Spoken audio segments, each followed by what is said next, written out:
As World War II got underway, both the Allies and the Germans were looking for the knockout blow, the new weapon that would decisively defeat the enemy.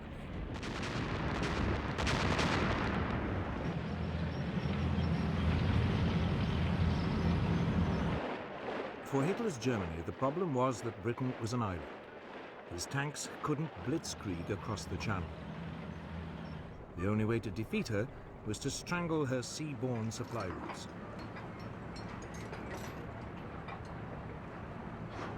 That meant warships, and above all, submarines.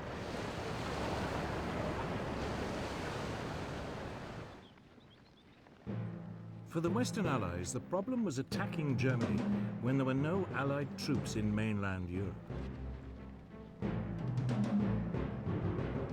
The solution they adopted was strategic bombing. Aerial bombardment aimed at destroying Germany's infrastructure and pounding its people into submission.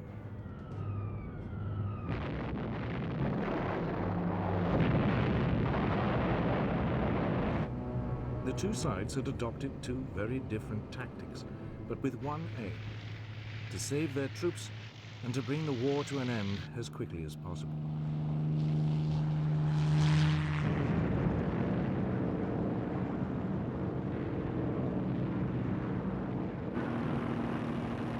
Ironically, it was the Germans who first started strategic bombing. In August 1940, Luftwaffe bombers accidentally hit London. The RAF retaliated by bombing Berlin.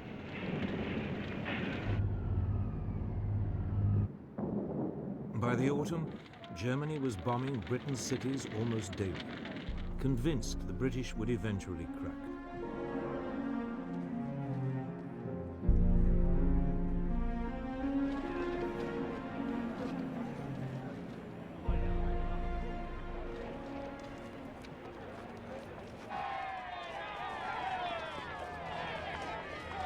But the Blitz, as it was called, never showed any sign of forcing the British to surrender.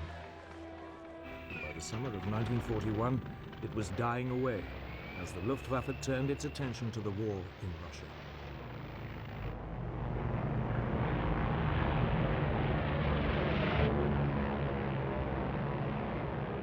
But for the British military command, bombing remained the only way of striking directly at Hitler's Germany.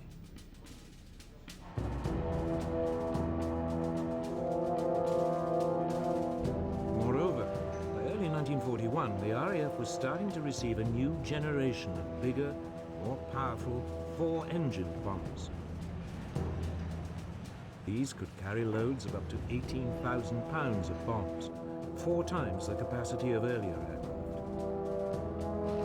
The first of these was the Short Stirling.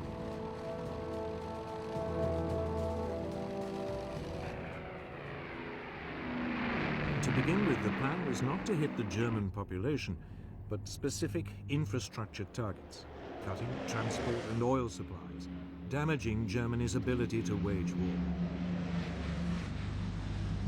But it suffered one central problem. Britain's bombing was extremely inaccurate.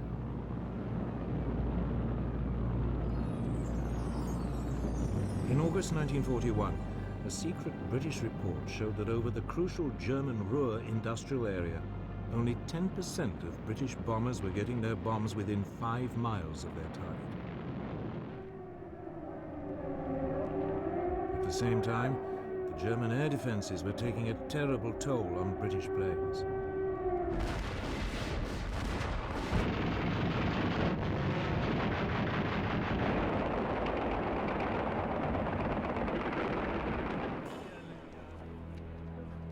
By late 1941, up to 10% of the bombers on any raid were being shot down.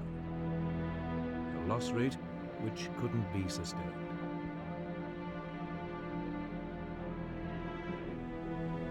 The Royal Air Force High Command decided to change tactics. It gave up any pretense of trying to hit specific targets. Instead, Bomber Command was instructed to undertake what it called area bombing, the euphemism for what is known today as carpet bombing. The idea was to deliberately target an entire area of a city, regardless of the civilian population. In the chilling words of the British Air Ministry, it would destroy the morale of the civilian population and, in particular, of industrial workers.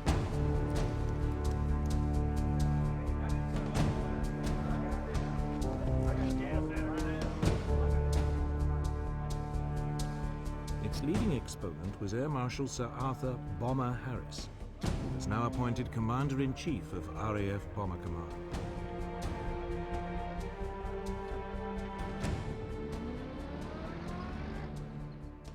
There are a lot of people who say that bombing can never win a war.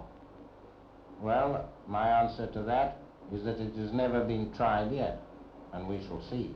They sowed the wind, and now they are going to reap the whirlwind. In spring 1942, Harris launched what was, in effect, a huge public relations stunt for what he preferred to call strategic bombing. He gathered every available aircraft in Bomber Command. Over 1,000 took off for the German city of Cologne.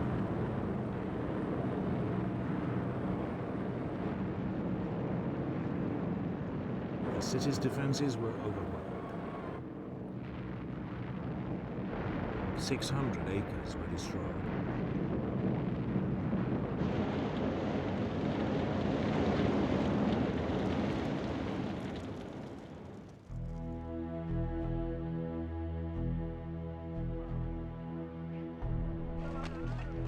But only 39 British aircraft were lost. Harris had won his point. He now had the full support of the British Prime Minister, Winston Churchill.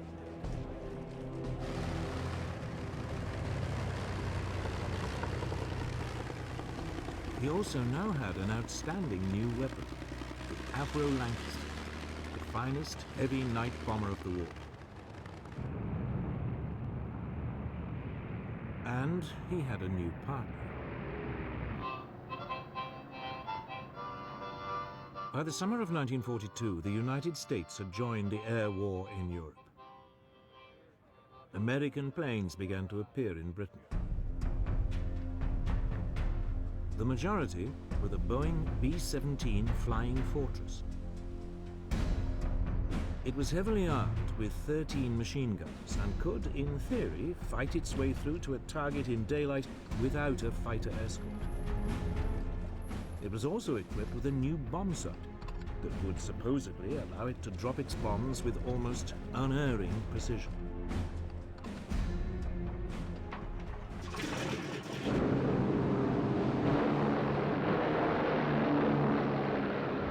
These features encouraged the Americans to ignore the lessons of the early British campaign and return to targeted raids on Germany's infrastructure.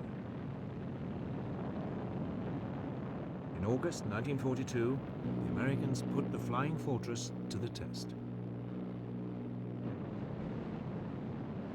12 of them attacked marshalling yards near Rouen in France.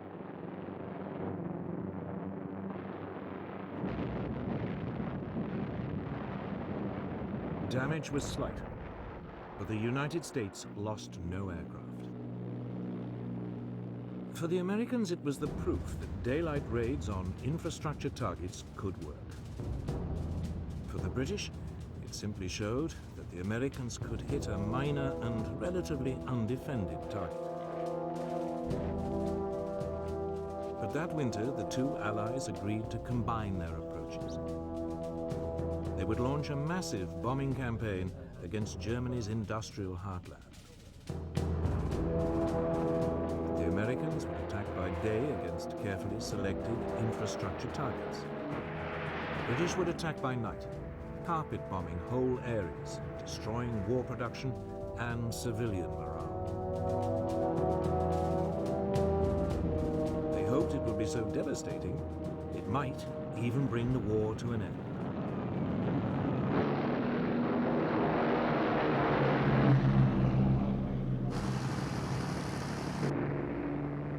In March 1943, British planes took off for the German industrial city of Essen.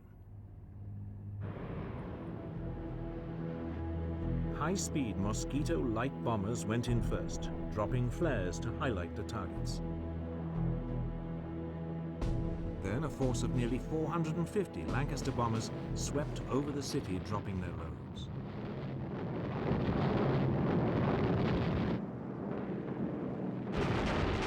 The German defenses were overpowered. Only 14 British aircraft were shot down.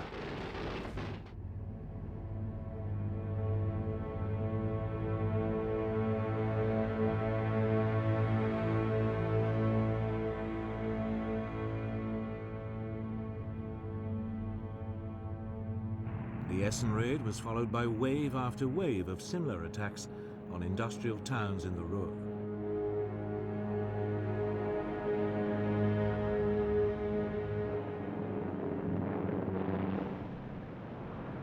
But the German air defenses now began to get the measure of the Allied attacks.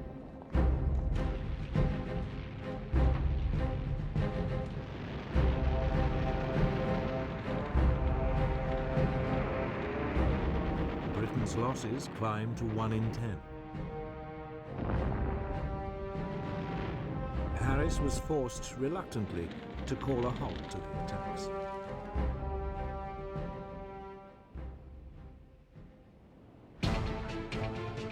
But then he was informed about a new Allied invention. Codenamed Window, it consisted of clouds of aluminium foil strips dropped from an aircraft. As the foil fell, it jammed any radar system. It promised to cripple the German air defenses.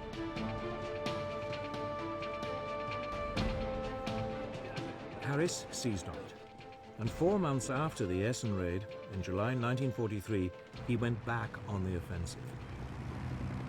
He called it Operation Gomorrah.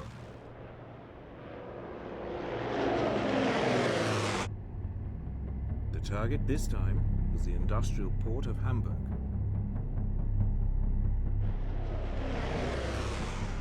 Bombers equipped with Window jammed the German radar.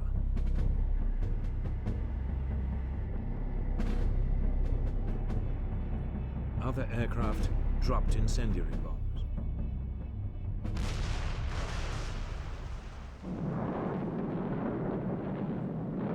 A giant firestorm engulfed the city center.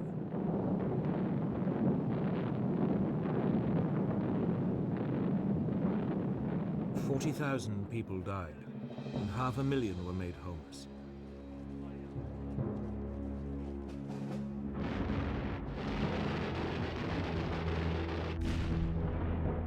More raids on the port followed. It was an enormous shock to the German people.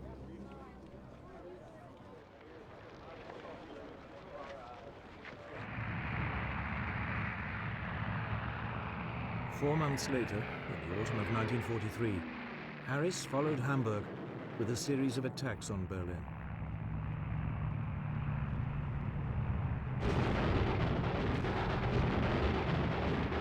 By now, the Germans were learning to overcome the effect of Window, and by spring 1944, British losses were back at nearly 1 plane in 10.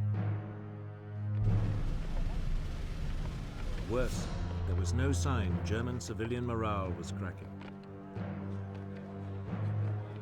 Harris's carpet bombing campaign was just not working. But neither was the American alternative of targeting infrastructure.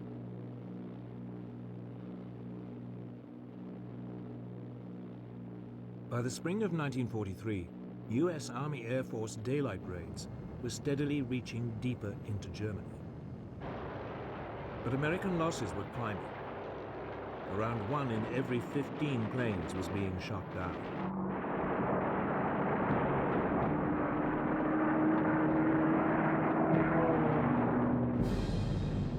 Yet undaunted, the American command now launched an attack on factories in the German towns of Regensburg and Schweinfurt. It was hugely ambitious. Both were deep in southern Germany, far beyond the range of US escort fighters.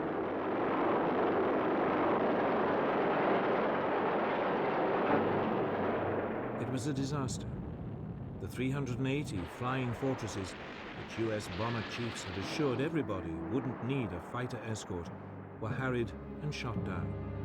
The loss rate was over 16%.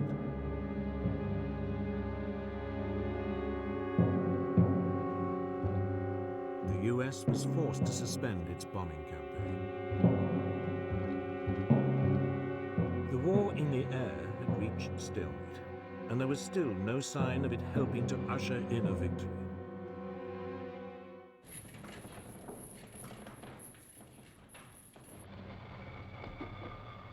Then, in the early summer of 1944, as the Allies prepared to invade mainland Europe, the British and American air forces were tasked with disrupting German communication lines and oil supplies. It represented a return to targeted infrastructure bombing. But this time, the Allies had a new weapon. The British had experimentally modified a US fighter, the P-51 Mustang. The US engine had been replaced by a British-made Rolls-Royce Merlin. It gave the plane a much longer range. It was the ideal long-distance bomber escort.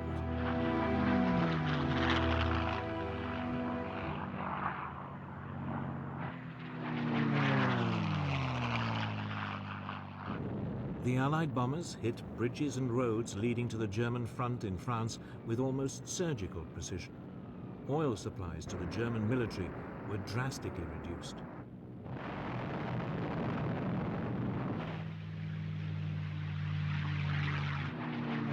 Once again, the German fighters attacked, but they were now outmaneuvered by the Mustang.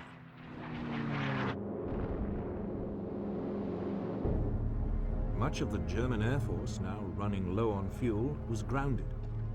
The campaign of targeted bombing on Germany's infrastructure may not have been the knockout blow the Allies hoped for, but it was finally paying dividends. But one man was not impressed. Bomber Harris was still obsessed with the idea that ever more devastating carpet bombing attacks would stop Germany in her tracks once and for all. So it was that in late 1944, Britain returned to carpet bombing. German city after city was hit and devastated.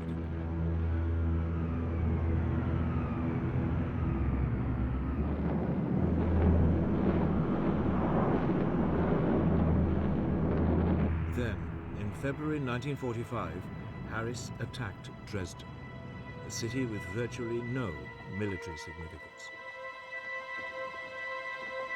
The city's civilian population had been inflated by refugees fleeing bombing raids elsewhere.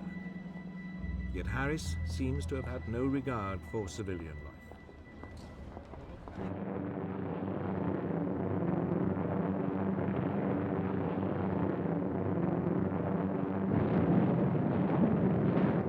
The city was flattened.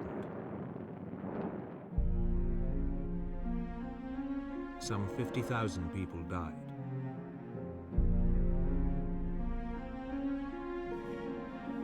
It was a raid too far. Finally, questions began to be asked about the morality, let alone the efficacy, of carpet bombing. Whatever it had achieved, it had been done at an horrendous cost of civilian and military lives. Critically, it had failed to break German morale, yet 60% of RAF crews had died before they had completed 30 missions.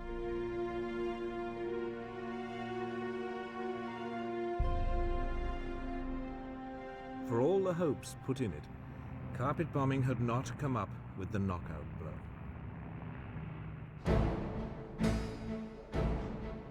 The Germans, meanwhile, had put their faith in an altogether different technology to give them the knockout blow they needed to win the war.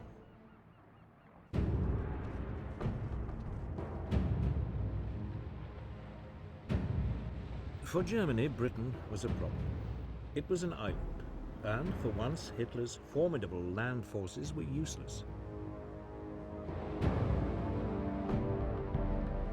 Britain also had a much more powerful navy. Yet Hitler calculated that if he used what he had strategically, he could fatally disrupt the sea convoys that were keeping Britain supplied with everything from oil to food.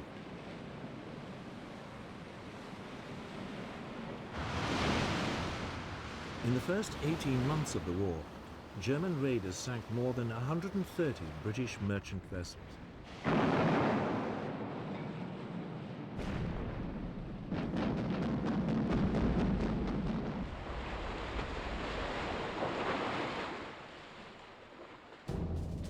Some of the most effective raiders were the so-called pocket battleships, small but powerful warships designed in the 1930s to circumvent restrictions imposed on German rearmament after World War I.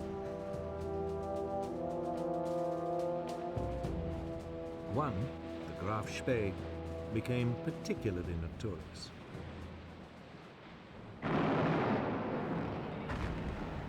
In a matter of weeks, she sank 9 Allied merchant ships in the South Atlantic before being cornered off the River Plate in South America and scuttled.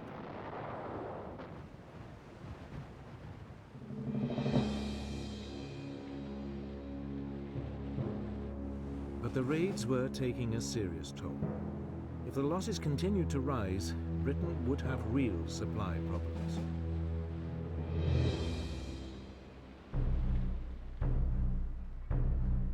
Then, in early spring 1941, Germany's first and only 2 full-sized battleships completed their sea trials.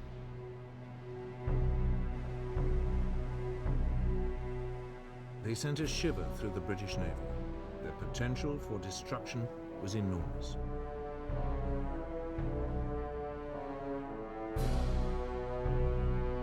First into action was the Bismarck.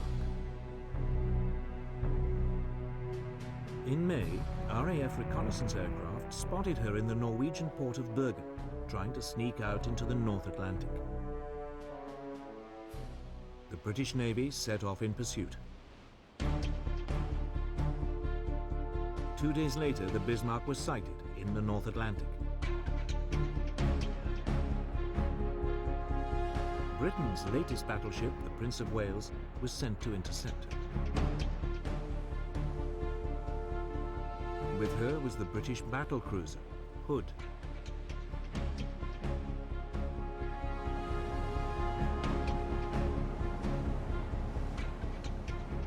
Early on May the 24th, 1941, the 2 forces met.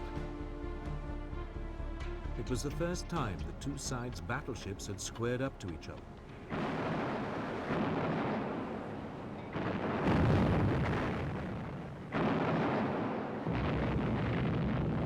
Almost immediately, a shell from the Bismarck plunged through the weak deck armor of the Hood. It penetrated one of the aft magazines. There was a huge explosion. Only 3 of the Hood's 1,200 crew survived. The Prince of Wales, now outnumbered, retreated. It was round 1 to the Bismarck. 2 days later, Bismarck was spotted again, this time far to the south, several hundred miles off the coast of France. British Swordfish torpedo bombers swooped in.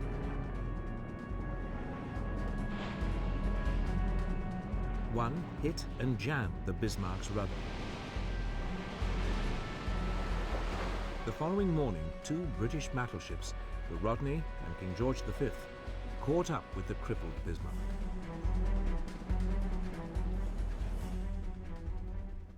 They started pouring heavy caliber shells onto the hapless German ship. She was soon reduced to a blazing wreck. Bismarck was finally sunk by a torpedo. All but 110 of her 2,300 crew perished. The Bismarck had been sunk before she'd had a chance to prove her worth.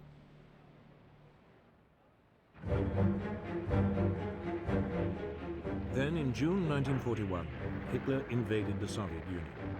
War at sea entered a new phase.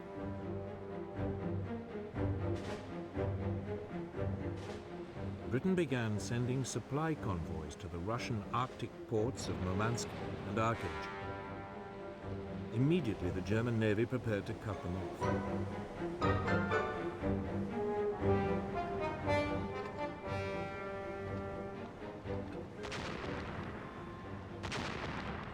Convoy after convoy was attacked or threatened.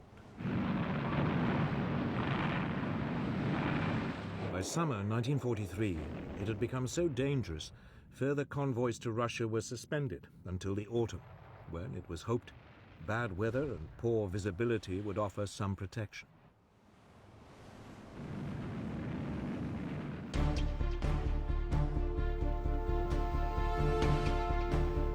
While the convoys were suspended, Britain turned its attention to one of the biggest threats it faced, the Bismarck's sister ship, Tirpitz. She'd spent months hiding in the Norwegian fjords, waiting for the moment to pounce. All the while, the British Navy had been keeping her under close watch, determined to eliminate Germany's last battleship.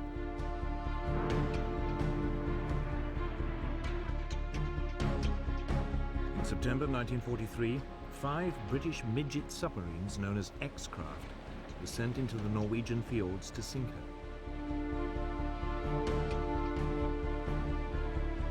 The attack caused only minor damage. By the following spring, the Tirpitz was once again ready to menace the Arctic convoys.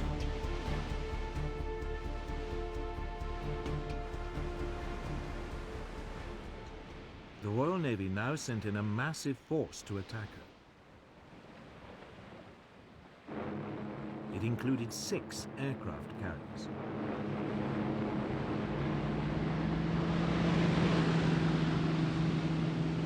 They took the Germans completely by surprise.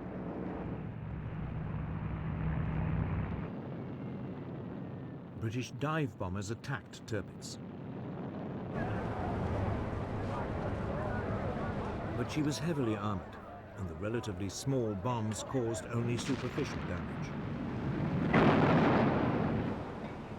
3 months later, she was ready for action again.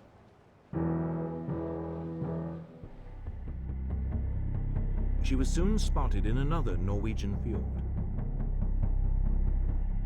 Lancaster bombers carrying massive 5-ton tallboy bombs were sent in to sink her once and for all.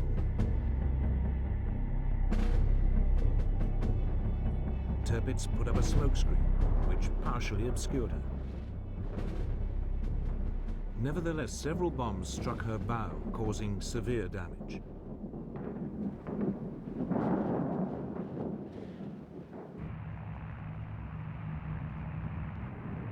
Finally, 2 months later, a squadron of Lancaster bombers caught her in perfect weather conditions. 3 tall boys struck home. Tirpitz slowly capsized. Almost 1,000 crew members went down with her. After more than 2 years of hiding and running from the British Navy, she had been sunk.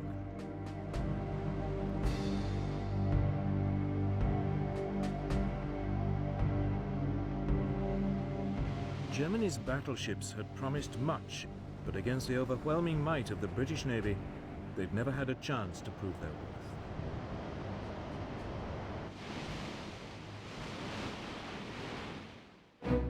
Hitler had lost the battle at sea, at least on the surface. But below the waves, it was a different story.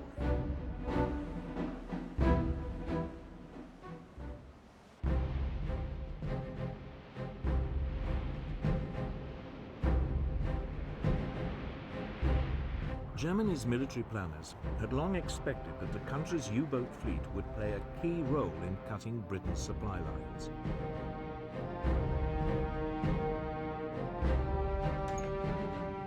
They could sneak up underwater on British merchant vessels, attacking them at the last moment. The submarines were also extremely agile on the surface.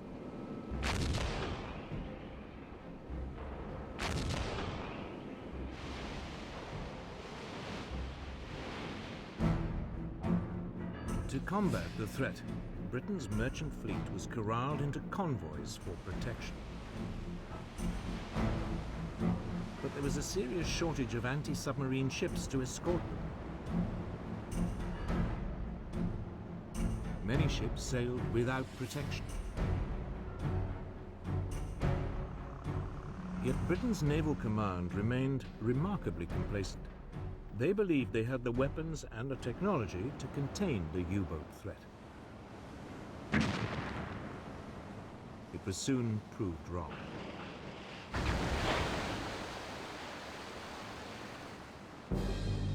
In the early months of the war, Britain's supply lines were harassed and disrupted. Often the U-boats would attack on the surface, picking off merchant ships with their deck guns.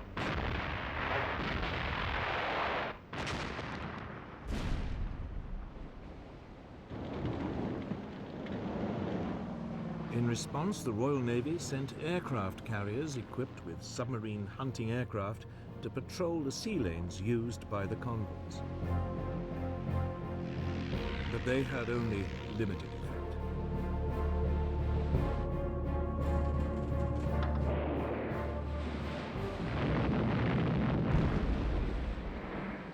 By the end of 1939, over 100 Allied merchant ships had been sunk by German submarines. If losses continued at this rate, Britain would face disaster. Oil, food, and weapons would all begin to run short.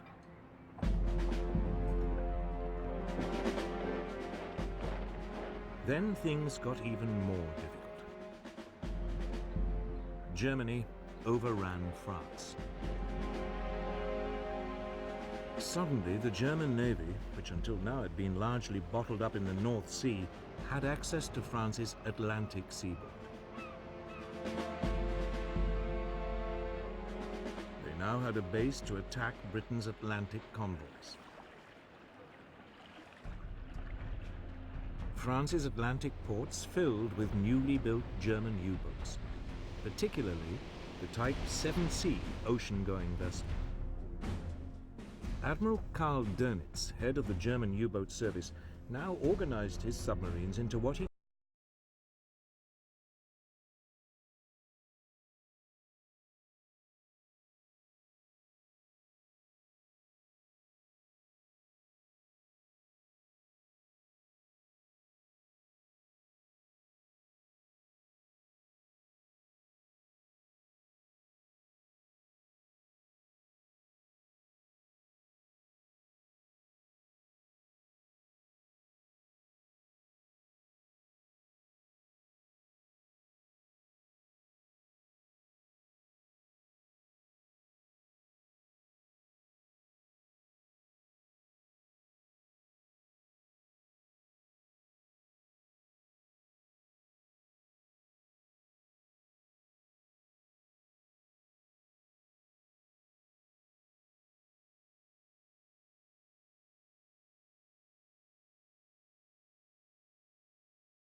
考えた。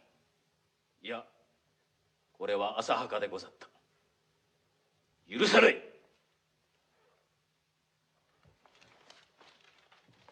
この鎧を脱ぐ。